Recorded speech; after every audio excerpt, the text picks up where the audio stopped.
right, thank you for participating tonight. We will now begin with an opening statement from Coach Drew and then go to questions. Please use the raise hand function to indicate you would like to ask a question.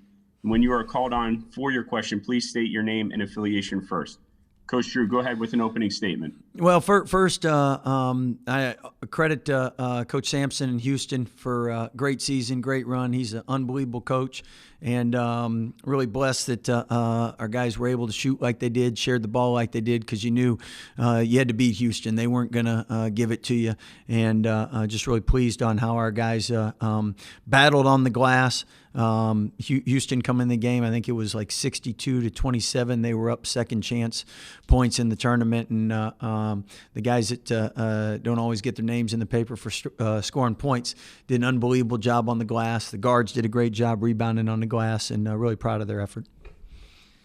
All right, thanks, Coach. We'll start with John Warner, Waco Tribune-Herald.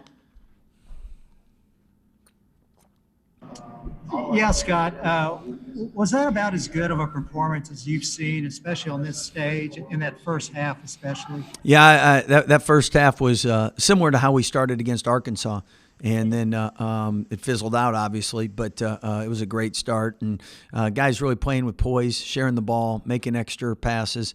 But the big thing was we really guarded first half. Really defended well, rebounded well. Second half, Houston, you knew they were going to score, and but we were able to hold them far enough at bay to not let them threaten. All right, Kendall Kaut. Hey, Scott, the first half you held Houston to 0.65 points per possession. Looked like they couldn't get the ball from one side to the other. What did you all do so well defensively that first half? Coach Brooks did a good job on that scout. I think we were prepared. And then really our guys did a great job buying into locking in on assignments and tendencies. And Coach Sampson, you know he's going to make adjustments. He's a great coach. And second half we didn't defend nearly as well. Jerry Hill, Baylor Bear Insider. Scott, you've had it most of the year, but the bench contributions you got today from Jonathan and Matthew in particular, how big was that in a game like this? I thought all year long our secret to our success has been our bench. It's a starting rotation. Again, it's not five guys. We got a starting rotation, and everybody comes in and provides a lift for us. So I think that's been a big reason why I've been successful all year. David Smock, Sikkim Radio. Yes, Scott. Smokey, what's up? Hey, how you doing? Congratulations. I know there's one left for you. Can you imagine having the ability to empty your bench throughout a lot of these games in this tournament, including a game to get to the championship game? Again, you never plan on that. I mean, you plan on it going down to the wire, and if you're blessed and play really, really well, you get a couple of those special nights, and it was great seeing Patterson get a bucket. Okay, we'll go Curtis, KCEN-TV, Waco. Hey, Scott, Curtis Quillen, KCEN Channel 6 in Waco. You have your best player come out and have one of the best first halves he's had all season. He doesn't score a single point in the second half, but you get 5-6 guys in double figures. How key is your depth for you this season? Yeah. Well, it's a tribute. First half, he was rolling. People did a good job finding him. Second half, he did a great job not forcing things, and other people got going. And that's kind of what we've done all year long, is feed the hot hand and share the ball. Zach Braziller, New York Post. Zach Braziller, New York Post. Scott, if it is Gonzaga, what are your thoughts on, the potential of playing the Monday night, kind of a game everyone's waited for 4 months? Well, I know whoever it'll be obviously a hard-fought game. I know Coach Few and I, we joked when the game got canceled, and we went to the arena and we did a press conference saying that the game was canceled and whatnot. And as we were riding back, we're like, well, you know what? If we end up playing this game in the Final Four, the championship game, that sounds like a better idea. So that was obviously the goal for both of us, and I know we're there, and we'll see if Gonzaga or UCLA again. Whoever you play is going to be a great matchup, and both of them are great teams. Myron Metcalf.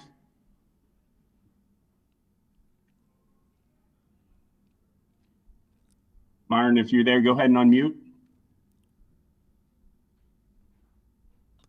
Hey, bro, I'm here. I'm sorry about that, Scott. Yeah, I saw you in the front row. That's why you're mute. Yeah. When you think back to 2003, you taking this job and everything that was on your plate to where you are now going to the national title game, you know, what are your thoughts on that, on just that journey? Well, every day you're grinding, and you really don't look back. You just keep pressing forward, and been so blessed to have unbelievable players that have bought into what we'd like to do with the program. Tremendous assistant coaches that have sacrificed so much time, hard work, sweat to get us here, and then the Baylor faithful. I mean, they've supported us through the lean years and the rebuilding years, and you can't get there without an administration that believes in you and supports you. President Livingstone, Mac Rhodes, and his staff, they've been phenomenal for us. And when you have that family atmosphere and everyone pulling for everybody, good things can happen. And obviously they've happened for us. I mean, since 2008, we've won 18 or more, and us and Kansas are the only two Power Fives to do that. So we've been consistently good. We just haven't been able to get to a Final Four or national championship. Mandy Knight. Hey, Coach. Mandy Knight, Fox 44 in Waco. Now that you guys are officially in the national championship, has it sunk in mentally that you guys are there now? And what's that like? No, it's next game, and that's why we're successful and in the championship game.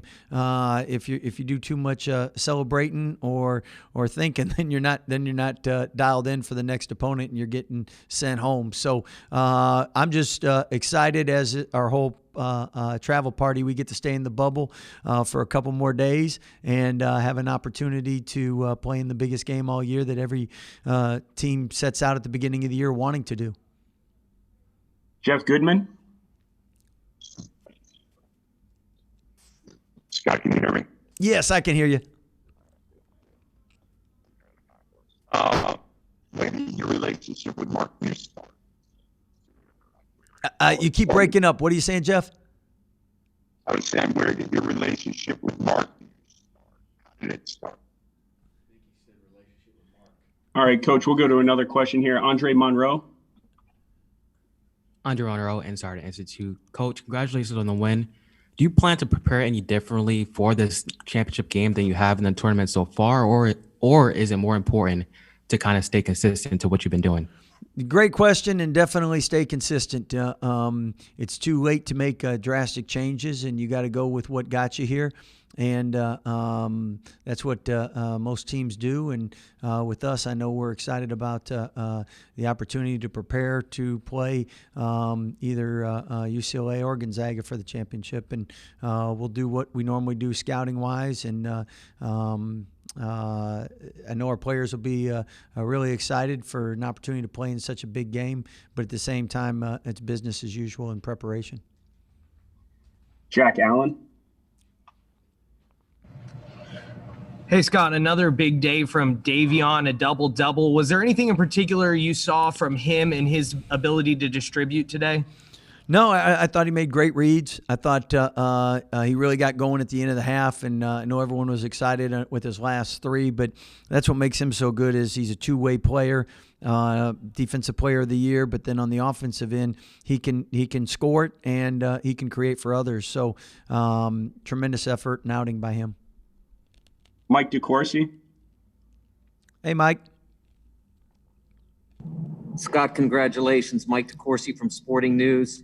I wanted to ask you, and obviously not right now, but at any point during the season, have you allowed yourself to think back about the possibility that you could be working on 2 championship games in a row if there had been a tournament a year ago? Well, we did talk to our team before we went out and said that Freddie and Devontae and Tristan were all in the stands and how much they wish they had this opportunity, but they're here to cheer us on. And moments like that make you reflect and think. You feel so bad for the guys that didn't have that opportunity and never will. But at the same time, you feel so blessed and fortunate these guys are this year. And again, can't thank the NCAA enough for providing a safe environment where we could have this NCAA tournament. Pete Thamel. Scott, Pete Thamel from Yahoo. Congratulations. Since Thanks, you guys Pete. went on pause, you've been chasing sort of the ghost of what you were, and there's been times you've measured up to, times you haven't.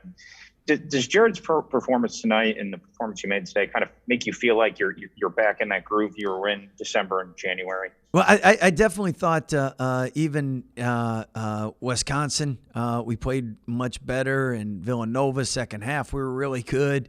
Arkansas, we were great in spurts and good in other areas. And then tonight, I mean, Houston doesn't give you anything. You have to be really good. And that first half was about as well as any team can play against Houston. So I definitely think if we're not where we were, I can't see the difference. So credit these guys for really buying in on the practice days we've had to get better and put in the work to get back to what they were. Because prior to the pause, we were top 3 defensive team in the country and then fell all the way to 44.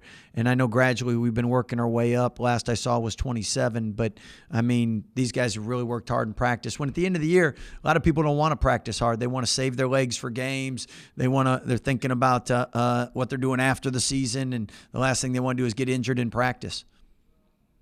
All right, last one, Bryce Cherry. Scott, I was able to talk to some Baylor fans at halftime, and suffice it to say they were pretty excited to be able to give them one more game. How gratifying is that? Well, again, a coach is like a parent, and when you see the siblings happy, you're happy. So to see the fans happy, your players happy, Baylor Nation happy, I mean that's you can't get much better than that. So they were outstanding tonight. The fans that we had, appreciate them making travel arrangements to be here to support us, and thank them for being behind us. All right, Coach, we appreciate your time. Thank you. Thank you. Appreciate you. Media will be joined momentarily by Jared Butler. Please use this time to raise your hand if you have a question for Jared.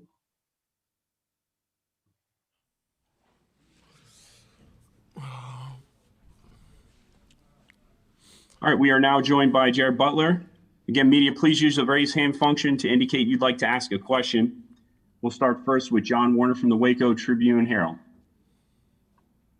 Yeah. Hey, Jared, obviously you had a great first half, really came out on fire. What went into that? Were you just feeling in an especially good groove, or were your guys just getting it to you? Yeah, I'm a shooter. Sometimes the ball goes in, sometimes the ball doesn't go in. And it's just about me staying confident through it all. And tonight just the ball went in. And, it's one of the big games. Thankfully, the ball went in when we needed the most. So, yeah, that's about it. Ken O'Cal. Hey, Jared, your pick and roll offense looked really good in that first half and the second half. What do you feel like you all did successfully against Houston to score so effectively out of that action? Yeah, I think we did a great job of understanding what they were doing, and we got in the groove of what they were doing, and then, we were able to take advantage of it. They didn't switch up the ball screen coverage that much, so we were just able to adapt to it and, find out what was working, and I think that was the reason why. Jerry Hill. What's up, Jerry Hill, Baylor Bear Insider. Jared, the bench contributions, I mean, y'all have had it almost all year, but to get that like you did from Jonathan, from Matthew, from Flagler, I mean, even Mark Patterson hitting a jumper there at the end. How big was that to see that contribution from the bench? It's the same. I say the same thing all the time. Like when we're all, connected and we're all united, it's hard for anybody to beat us. And we got a lot of guys who would start on other teams, Division I easily. Got a lot of pros, and I think that's why we're so good. That's why we're making it to the national championship game, and that's what we're going to need in the championship game too as well. David Smoke. Jared, you guys have had little stretches where you've been so close to what you were back in January. Could you feel this happening? Could you feel the crescendo building with not just your shot, but everyone else tonight? Yeah, it's kind of weird. I haven't thought about that in a while, but yeah, it's starting to feel like we're back to where we were before the pause, and it's great that this is the right timing. We thought it was the worst thing possible when we stopped, and that was a 3-week break. But I think, it worked out perfectly for us, and we can overcome a lot of things, and we're built different, and we just got to finish it. Mandy Knight. Hey, Jared, Mandy Knight, Fox 44 in Waco. Congratulations. Now that you guys have punched your ticket to the national championship, has that sunk in yet? And what's that like knowing that you guys have made it to the national championship? Yeah, it hasn't sunk in yet, to be honest with you. It still feels like we're playing basketball. We go back to the hotel. It's just us, the team. And, we just got one mission, one goal. And I think it'll sink in later on in life, or maybe 2 months from now, where I'm like, wow, we were really in a national championship game. Or when I watch it next year and I'm like, wow, that's what we did. Like, that's what we were part of. But it hasn't sunk in yet, but I think it will soon for sure. Zach Braziller. Zach Braziller, New York Post. Two-part question, Jared. What do you remember your reaction was when everything got canceled last year? Obviously, you guys had a really good year. And then number two, was it ever close to some of the guys not coming back, whether it was you or whether it was Davion to maybe go to the NBA? And what do you think pulled you back? Yeah, I just remember when it got canceled, it was like a tornado hitting our town in Waco, Texas, and, just destroying everything. It's like what? Like, it was just, so crazy that, like, we just couldn't understand it. We couldn't fathom it. And then it didn't sink in until later. And I think once the season ended, I don't think the COVID ending was like a big reason why everybody came back, but I think we all explored our options equally, and we wanted to see where we're at in our basketball career, and we just made the decision to come back, and we felt like each one of us felt like coming back was the best option, and that's what all it was, and I think it was the best option for sure. Meyer and Metcalf. Jared, if it is Gonzaga on Monday, how do you all think you match up with them? I think we match up pretty well. They got pros, we got pros. They win a lot of games, we win a lot of games. I think we match up well. Jack Allen. Yeah, Jared, 17 in the first half, and you didn't score in the second. Was that a change in your mentality in the way that they were defending you? What was the difference for you between the first and second half? Yeah, I think it's part of just me not being as aggressive, and then just opportunities to, off the ball screen. They were doubling basically off the ball screen, and it just gave me an opportunity to hit other guys. And like Macy O.T. stepped up in the second half, and John stepped up, and Flo. So that's really what it was. I just try to make the right read every play, and that's about it. Danny Thompson. Jared, Danny Thompson with the 3-point conversion. Outstanding game tonight. At what point in the season did you realize this team they can win the national championship? At what moment or what turning point was it this year, last year, that you say, you know what, this group of guys can win the national championship?